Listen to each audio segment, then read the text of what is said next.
Well, good morning. Happy to see you all here safely on a snowy day.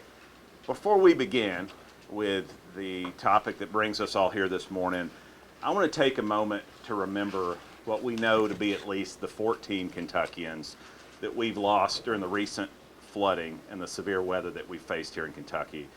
We are all keeping them in our thoughts, our prayers, and as we heard from the Senate floor yesterday with some impassioned speeches by Senator Wheeler and others, there's a great need for water, there's a great need for cleaning supplies. And so to those watching that are wondering what can I do to have an impact, certainly we welcome prayers, but we also welcome donations to a known charity. And I would defer to the senators yesterday on some of those recipients. I'm also proud of all the Kentuckians, as we've seen these last few days, who are stepping up to help complete strangers sometimes in their time of need, their fellow Kentuckians. Once again, we're seeing the very best of Kentucky, something to be proud of.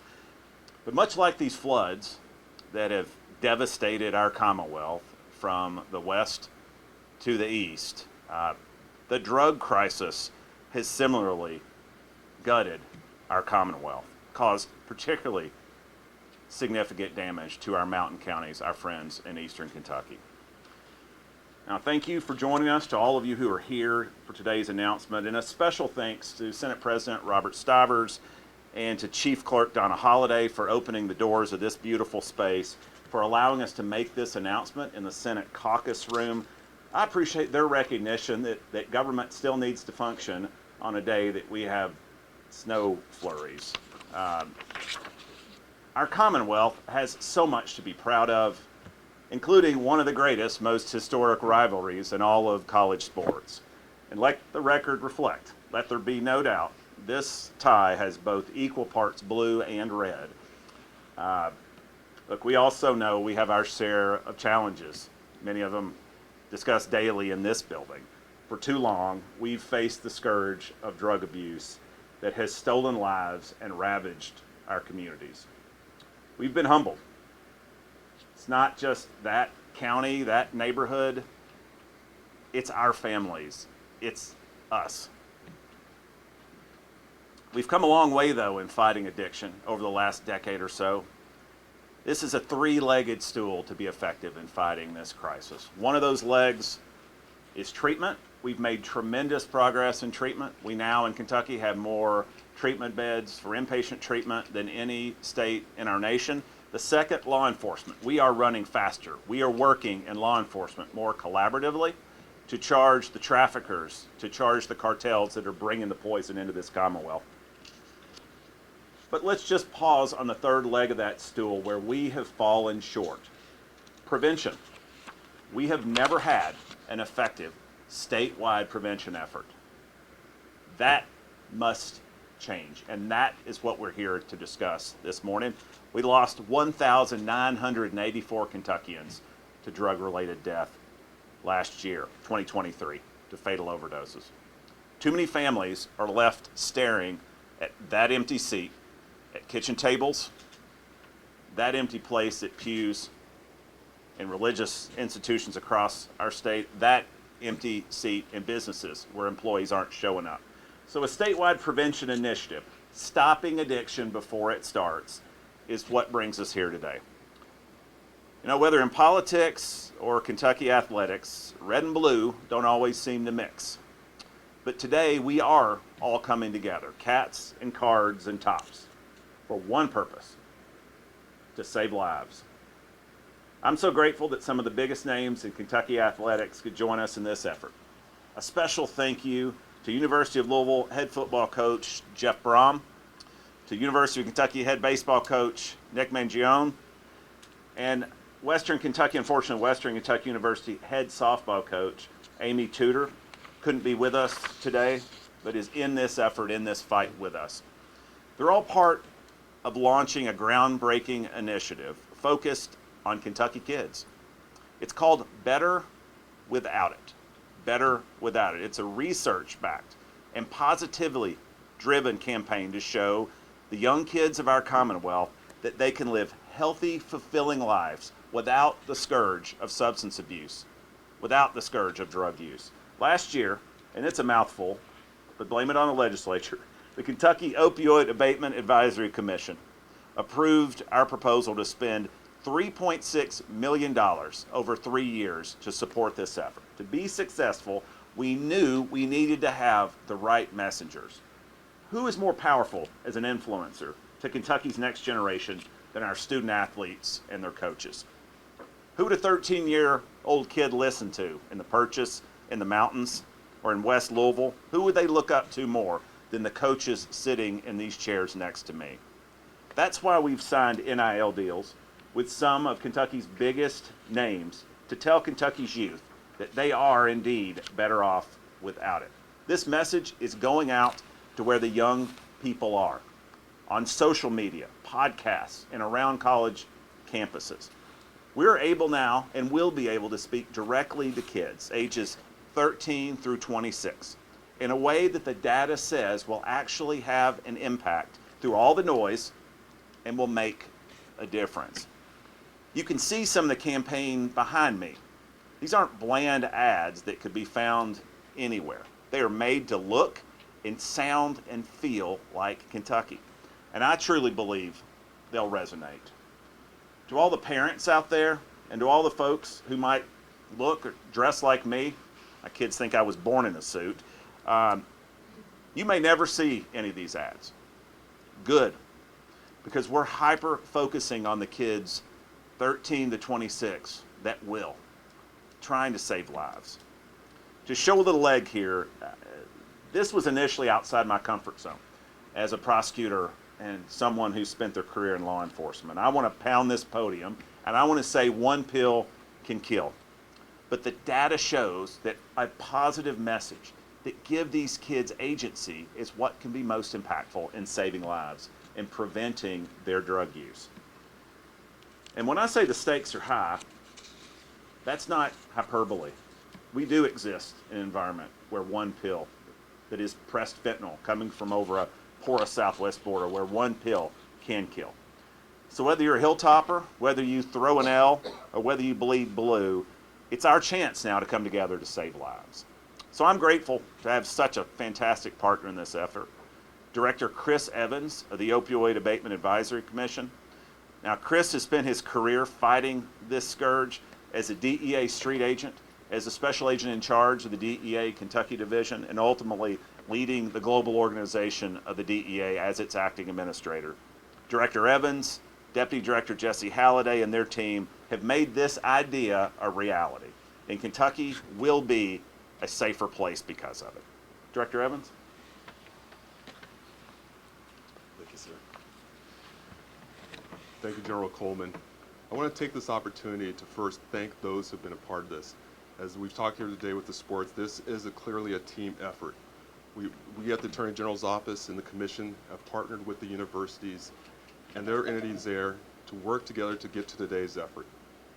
The collaboration, the time, the dedication shown by the universities and our partners is critical to the success of making sure we reach our young people in a way that makes sense to them. We want to be clear, we want to be deliberate, and we want to be impactful in what we do, and this partnership here today demonstrates how that will move forward. I also want to make sure to thank all of the coaches in particular and the young student athletes. I think one of the things as we talk here today to remember with coaching really stems from two things, teaching and leading.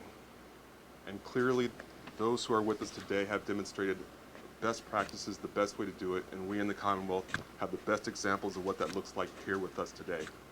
And we want to make sure those young people involved in this program continue to teach and lead their peers, that they raise their voices, they take ownership, and they don't wait for somebody else to turn the keys of the car over to them, but they take a hold of their future and they drive the message with their peers. That has impact, that makes a difference, and that's what we appreciate having the opportunity to support in the work that we do. Attorney General, thank you very much.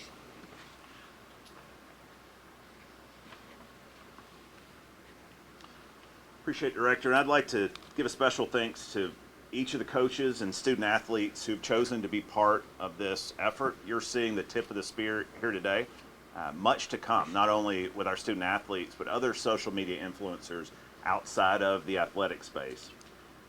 I appreciate their lending, and when it comes down to it with an NIL relationship, they are lending their names, their reputations. They are lending who they are to this effort. That is an all-in relationship. And on behalf of all Kentucky moms and dads, I want to say thank you for your willingness to having these difficult conversations. We want to guard our kids' hearts as long as possible. I recognize that from a faith and a parenting perspective. But in the environment we exist now, we have to have these uncomfortable conversations earlier and earlier. And my hope is that this effort will trigger those conversations in households, at kitchen tables across the Commonwealth. And now I'm going to practice what I preach. I'm going to get out of the way to let our partners take center stage. First, I don't get to do this often, so this is pretty special for me. It's a privilege to introduce someone who, in his very presence on his alma mater's team, someone that came home to coach, showing his love of place, his love of Louisville and this Commonwealth. It is my privilege to introduce to you the head football coach of the University of Louisville Cardinals, Jeff Brom.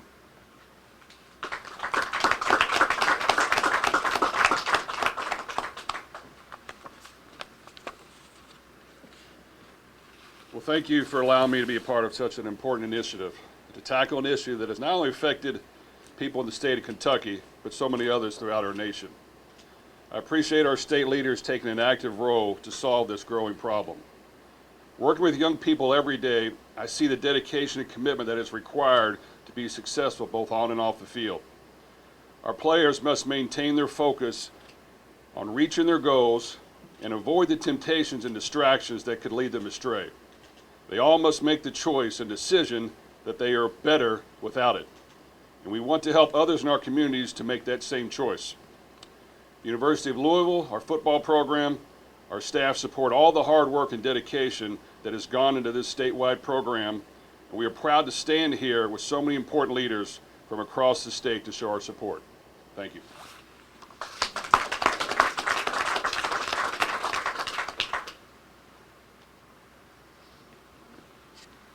I need him around to trigger applause more often. I'm also very proud to share the content itself, the first of many videos to come, featuring, in this instance, University of Kentucky's own Cassidy Rowe.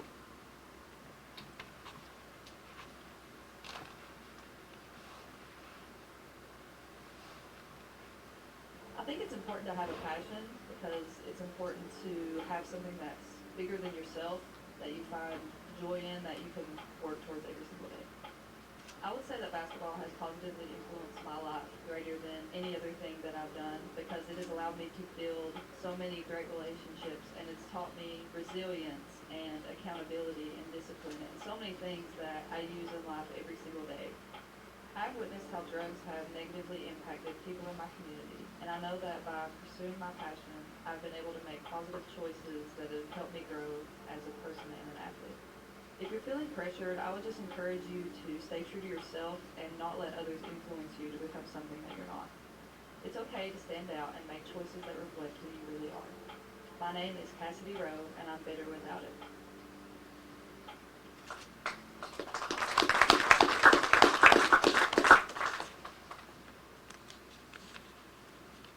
Representing Big Blue Nation here today, it's my pleasure to introduce the 2024 Southeastern Conference Coach of the Year, University of Kentucky head baseball coach, Nick Mangione.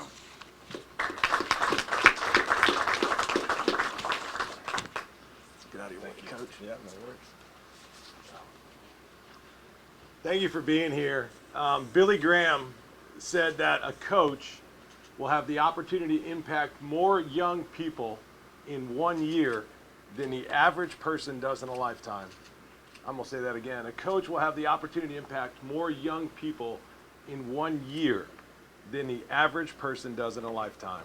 So when we were asked to be a part of this great initiative, Attorney General Coleman, thank you, because we understand that what we do for a living, we not only impact our student athletes, but we have the opportunity to cast a huge net to reach so many young people. And this was an easy one to lock arms with other institutions and with you to do this. So Culture is something that's talked about all the time in college athletics. And I believe culture's built on three things. Number one, it's every day. For us to have a great culture, for our state to be what we want it to be, we have to work on it every day. It's also, number two, what you allow. And for us to step forward today and to say that we're not going to allow and do the best we can to not allow these drugs to take the lives of young people. And then the third thing, culture, is what you reinforce. And as coaches, we have to reinforce and we have to tell the young people of Kentucky that they are better without it. And we carry that responsibility. So we're excited to do that. When I think about our baseball program in general, we talk about developing our student athletes as a student, a person, and a player. And for our baseball program, what we've been able to do in our 8 years, we've placed more student athletes on the academic honor roll more than any other institution. And when I think about them as people, for them to give back, I can't think of a better way to spend NIL money than trying to reach youth and impact the state of Kentucky. And then the third part is the player. I think about former players from this state that played baseball at Kentucky, guys like Brandon Webb, who not only made it to the major leagues, he won the Cy Young. Or a guy like Andy Green that played baseball at Kentucky, a Kentuckian, that not only played at Kentucky, he played in the major leagues. He was a manager of a major league baseball team. Or I think about a guy like John Shelby, who spent over 40 years of his life in professional baseball. Our state is filled with great student athletes, not only from our two sports, but other sports. So if we can reach these children, they are our future members of our team. And if we can just help them understand that they're better without it, we've done a good thing. So I'm confident and I feel great about what we're here for today. And I can stand before you and look every one of you in the eye to tell you that we're happy to lock arms. And we're excited about this opportunity to impact more young people so they can have lives and there are no more empty chairs. And they can one day be our student athletes. And even if they're not our student athletes, they could be the students at these great institutions because they truly are the future of our state. Thank you. Go Cats. Coach, I think we could drop the mic at Billy Graham right there. In our office, in the Office of the Attorney General here in Kentucky, we're building a culture of zealous collaboration. That's what drives our culture, Coach. And this means we're tearing down silos, that we're trying to continuously improve, to be better partners, even if we have strange bedfellows at times. So we do have a great partner in our Cabinet for Health and Family Services, CHFS, the acronym we use so often. A gentleman who also serves on the Opioid Abatement Advisory Commission. And so I'm pleased to call up to the podium my colleague, Secretary Eric Freelander.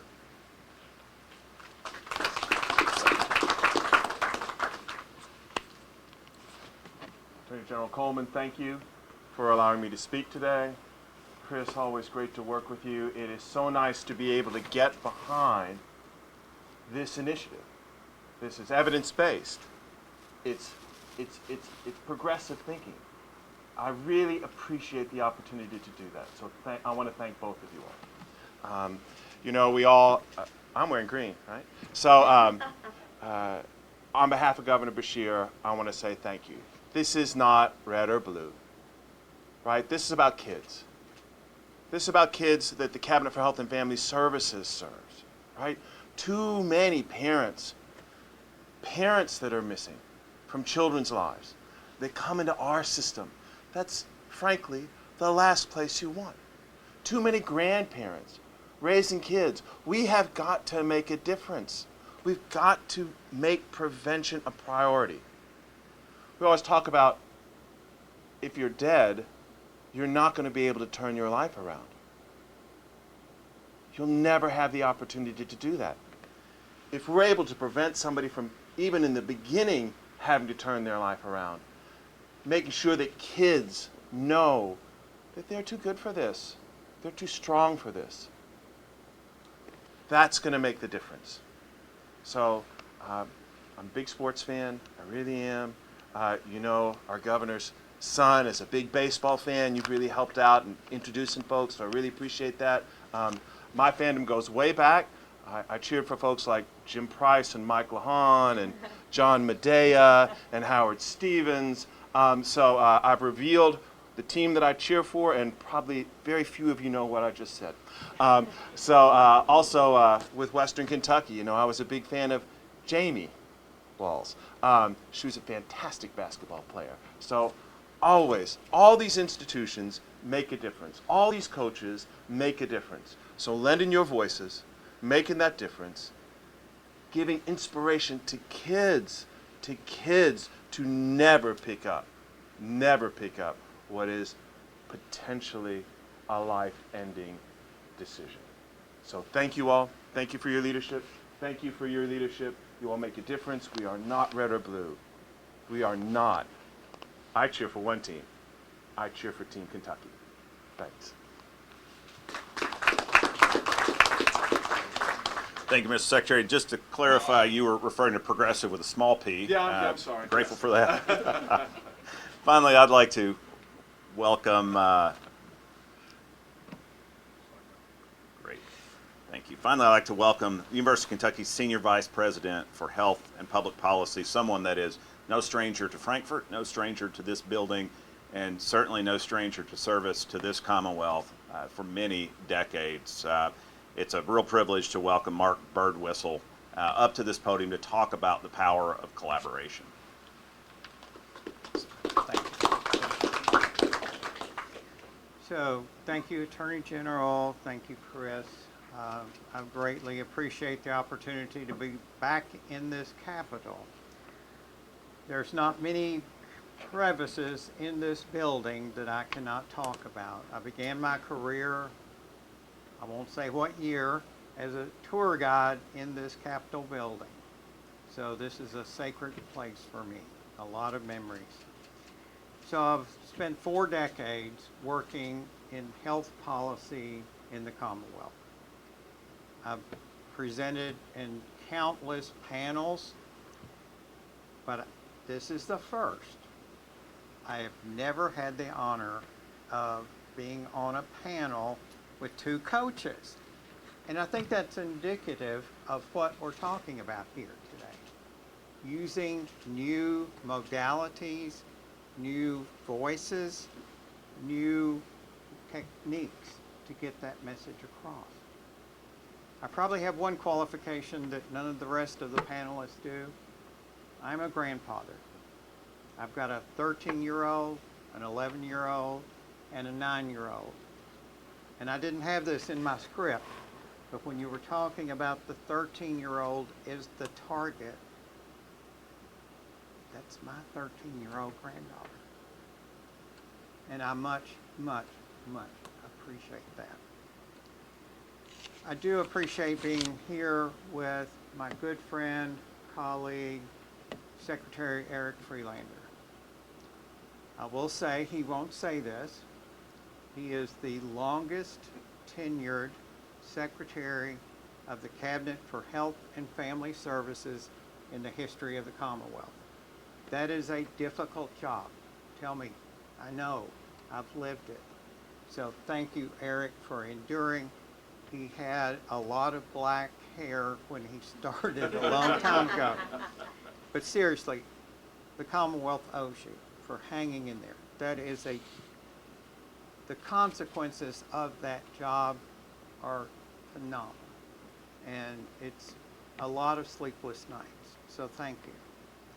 So speaking to the power of partnerships, bringing the University of Kentucky, Western Kentucky University, University of Louisville, the Cabinet for Health and Family Services, the enforcement arm.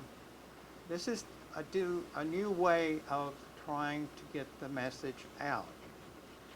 So at the University of Kentucky in October of last year, our Board of Trustees charged the university to adopt and embrace an initiative to change the health of the Commonwealth. Not the health care, the health of the Commonwealth. Prevention is a huge piece of this. And I was sitting over there scribbling notes. okay, I can tuck this in under one of these PowerPoint slides, and this will be an initiative that we can pull together. But the power of the partnership, and thank you, Attorney General Coleman, for having the standing and the energy and the drive and the vision. Vision is a gift. And if you have somebody that has a vision of the art of what is possible, there's so much that can be accomplished. Thank you very much.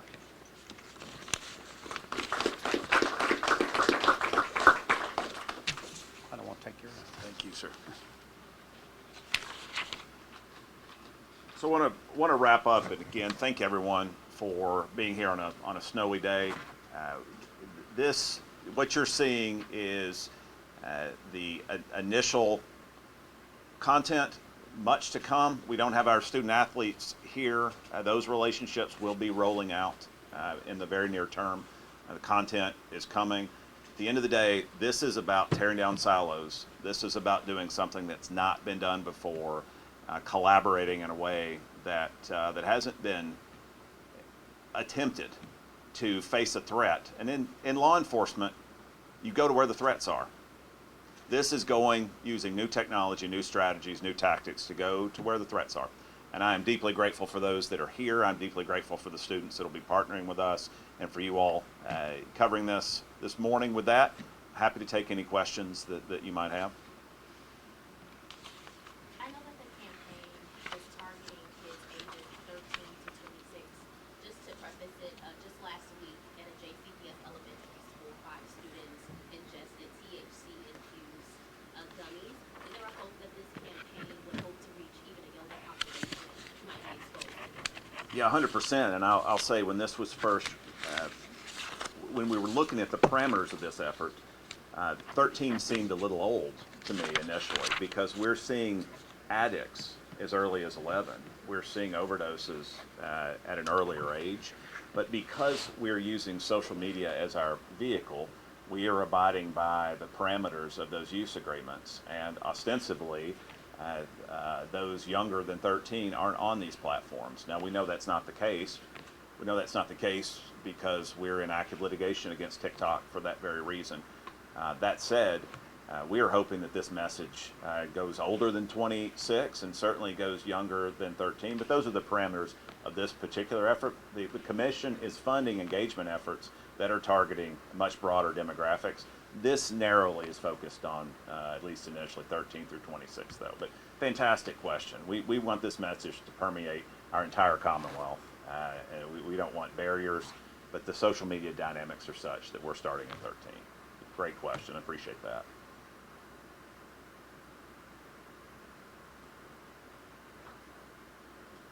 So as far as like the collaboration and the partnership with the students, like what's going to kind of be their role with all this? Like, are they going to be going into schools and talking to students, making social media videos? Like, what's kind of their... So very different than this more traditional media approach now. Their role will be, you saw an exemplar of that over my shoulder here, their role will be the messengers. It won't be me standing at the podium saying you're better off without it. It'll be a basketball player with great credibility from the University of Kentucky who is from a region that's impacted, a volleyball player.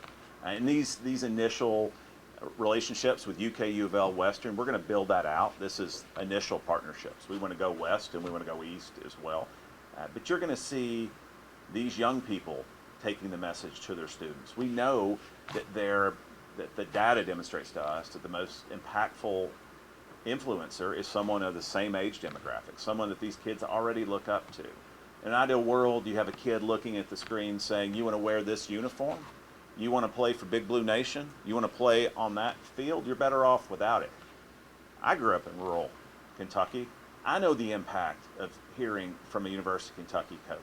I know the impact of hearing from a University of Kentucky player. I can only imagine if Jamal Mashburn looked at the screen as a kid in my day, and I'm aging myself, and said you're better off without it, how impactful that could be. We've not done that before.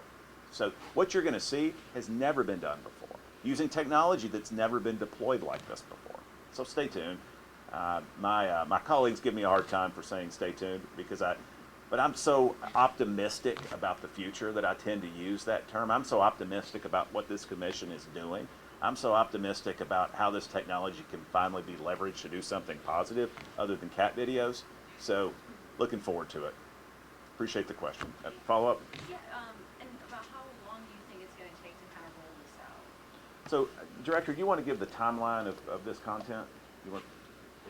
It's going to be just to answer that question, that's part of the thing in terms of this process. It's going to be a phased and strategic process to really make sure that it gets rolled out as a campaign.